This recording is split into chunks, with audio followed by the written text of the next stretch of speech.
Well, it's supposed to close today. You got another closing Who? today. Where is that? Nash, are you certain? Are you certain it's closing today? Not in the mystery, man. Are you not? That's what we're going to talk about right after the show. We're going to get started right after this. We got a big day around here. It's Wednesday. I got to get my blog out. Look, whenever I post my blog, would y'all do me a favor and please share it? I don't know where it's posted to, but I share it. I would really appreciate if you share it. I do it every single Wednesday. Happy Wednesday, everybody. As always, we start the show with 60 seconds of gratitude. Who, what, why are you thankful? What are you doing? I got another call coming. I'm aggravated by that. Are you aggravated by that? Yes. It's very annoying. Liliana, thank you for getting on here. Brittany, thank you for getting on here. Van Groton, do me a favor, like, comment, and share the stream. What are you thankful for this morning, Cameron? I can see I'm forcing you to go to a spot. Great mentor. What are you thankful for? Don't steal his idea. What are you I was thankful? able to wake up this morning and work out and do the 75 hard. Well, we're going to get to that. I'm very proud of this. We've got 4 people in this office. 4. You two, Noah, and Andre are all on the 75 hard challenge. I'm thankful. Do you know why I'm thankful for that? Accountability. Commitment. I'm very appreciative when I see others commit. Would you do the 75 hard? You don't work out, do you? I do sometimes. Do you work out? Well, what would it take for one? What would it take for one to start and complete the 75 challenge? Dedication. See, I like to get around that. I like to get around really, really tough, committed people because I want to be committed. Do you know why I want to be committed? Because I struggle with it. I'm not great at staying committed to things. An idea pops up, think about it. It's hard. Once I believe it's not going to work, it's hard for me to stay committed to it. It's a challenge that I've had. There's cousin Noah. He's on there. Noah, we're talking about you this morning. I'm thankful that you're doing the 75 hard challenge. Josh Harrell has done this. I think he's done it twice. I know he did the 75 hard challenge, but then he did the 30-day version. And who would say Josh is the most committed person they know? Me. Me. Is he more committed to you than you? Yep. What do you think that means if he's more committed than you? What do you think his life's going to look like compared to yours? Depends on if he stays committed. What if he does? Do you think he will? Do you think he'll be this committed next? Do you think he'll be as committed in the future in 2 years as he is right now? Yeah. Will you be? Yeah. More. You think you'll be more committed than him?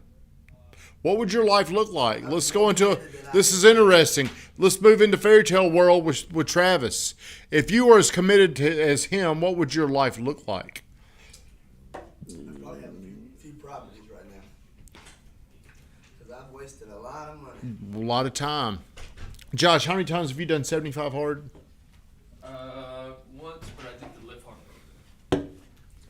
How many times have you done a form of 75 hard? 4. 4. See, when I asked you the question, you left me in mystery. Uncertain. What are you talking about? Hey, Gabriel's going to be on here. Gabriel's supposed to come in here on Friday. We're going to work a little while on Friday, and he's supposed to do the show with David Criswell. We'll see if they come in there. We're going to promote Gabriel as he's running for office. Have you ever been around a politician? Yeah. Have you? Yeah. Who? Ronnie. Ronnie. Who else? Kurt Wade. Who else? The mayor. The mayor, Mr. Mayor. The president. The president. What was your favorite question you asked him? Mr. Mayor, how much money do you make a year before taxes? I got Josh. He's 18 years old, 19 years old, and the mayor's in here, and we're doing questions. And Josh, how much money do you make a year before taxes? A lot of people are caught off guard because they may not know where that comes from. Yeah. It comes from his favorite movie, Ronnie is Gabriel's hero. Okay, well, hey, Ronnie's. We need to have Ronnie come in. I welcome people. If you ever want to come in and do the show, I like to have people come on here and do it. I asked people this morning, and there was one chicken shit in here. Come up here and stand in front of the camera. See, one of the things what do you say to a guy that needs time to do something? Time kills deals. But man, never feed fear with time. Never feed fear with time. Do you know what that means? If you're scared, where are you going, dude? Stand right there. Well, so tell everybody who you are. Tell everybody what happened. Your first closing was the other day. It was. Tell everybody who you are. I'm Cameron. I did the show a few weeks ago. There's two forms of obscurity. What are they? Being completely unknown and people forgetting who you are. Everybody has forgotten Cameron. I'm Cameron.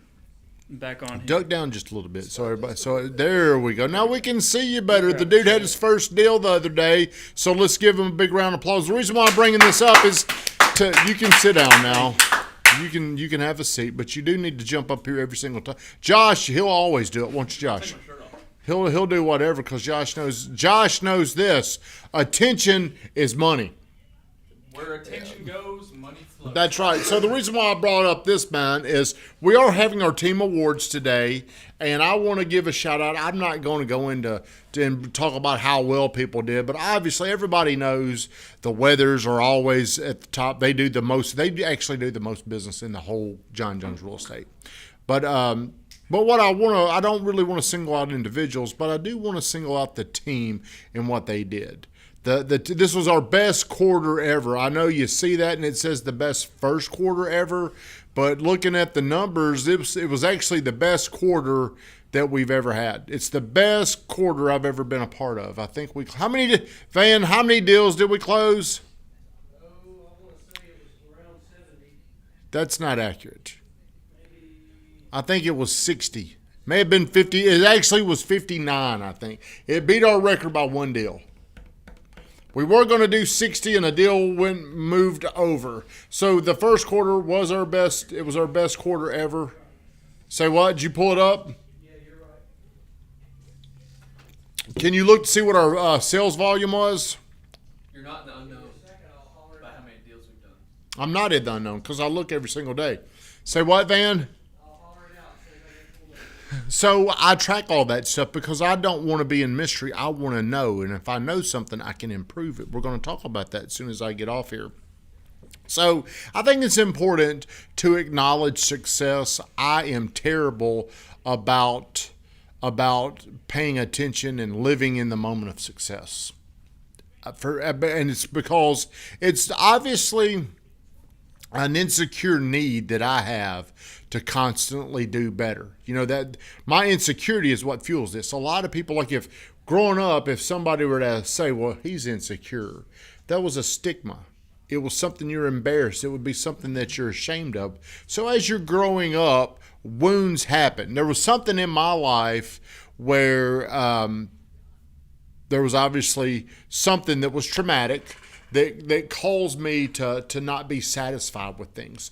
Content people are probably more confident than people that are so driven. Good morning, Shannon Wheeler. Thank you for getting on here. Constant state of it. Shannon needs to come over here and do the morning grind. See, Shannon has a different mentor, Eckhart Tolle, who really preaches like in the moment. What does Eckhart Tolle preach, Van? Yeah, Presence. I'm terrible with the presence. I'm either looking at the future with a lot of fear, or I'm looking in the past with a lot of pain. It's hard for me to enjoy. So today, I'm going to force myself to be proud. I can't remember who I was talking to, but they were telling me you should be really proud of what the team accomplished, and it's hard for me to sit in that present feeling and think about it instead of, damn, can we do it again though? What happens if my things are, well, what happens next quarter? What happens in the future? There's really this part of me that's filled with a lot of doubt. And that doubt happened over the course of my life for so many things I said was going to happen. Remember, I was the one-day commitment guy. I was the one-day doer. I was going to do something in the future, but because I wasn't actively doing it, I wouldn't commit in the moment. The results that I want They very rarely happen. So over time, I believe the result that I want won't happen. That is a condition to the way I'm wired. So it's very hard for me to enjoy things in the moment because of the fear it won't be able to happen again. So Van said we did almost 24 million in the first quarter. Okay, so last year our team volume was right around 75 million. We're on track to do about 105 to 110 million. If you would have told me this number 5 years ago, I would have said, bullshit, there's no way that we would ever accomplish something like that. Today, I'm in that number. I'm doing exactly what I hoped the team would do, and I guess I'm in a point of where I'm really scared. Can we continue to duplicate this? Like last year, I mean, we're on about a 30% growth trajectory, and it puts a lot of pressure on me. The reason why there's pressure is because there's doubt. Other people like Weatherman or Jush, what do you think? Why are you scared? Because I'm scared because of my past. My past has a lot to do with my prediction of the future, and so does yours. So does yours. So does yours. A lot of people, they're probably not even aware of this, but what you've gone through in your... Now, here's what I would tell you. Just because it happened in the past, it doesn't mean it's going to happen again unless you sabotage things. I'm a sabotager because I'm so full of doubt. I'm full of negativity. It's hard for me to enjoy things because I'm doubting it'll never be done again. This is the best it'll ever be. And that's something that, number one, I have to bring attention to. I have to call myself out on, and I have to tell myself this: that shit ain't true. It's not just like if you were to get up and walk across the room, it's very natural for you to just do something. You don't even have to think about it. For me, whenever I'm right here where I am, I got to slow down. I've got to listen to my thoughts and correct them. I've got to start talking to myself.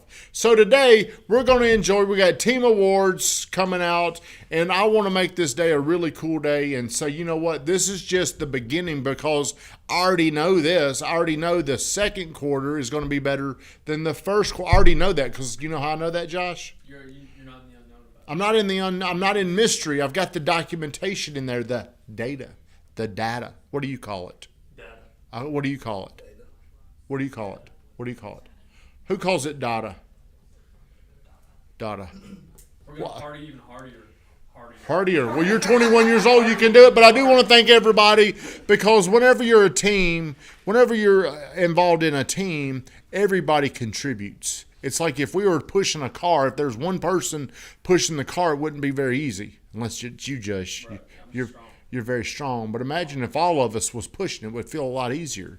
So today, it's a team award today. Be on the lookout for my blog. I'd really appreciate it. I don't even know what it's going to be about today. It might be about our awards today, Van. That might be a good thing. But congratulations to the team, and I look forward to this continuing to multiply into something one day where my ultimate goal is the team to do 1,000 deals. Everybody have a great day. Shut us down, Vingretten.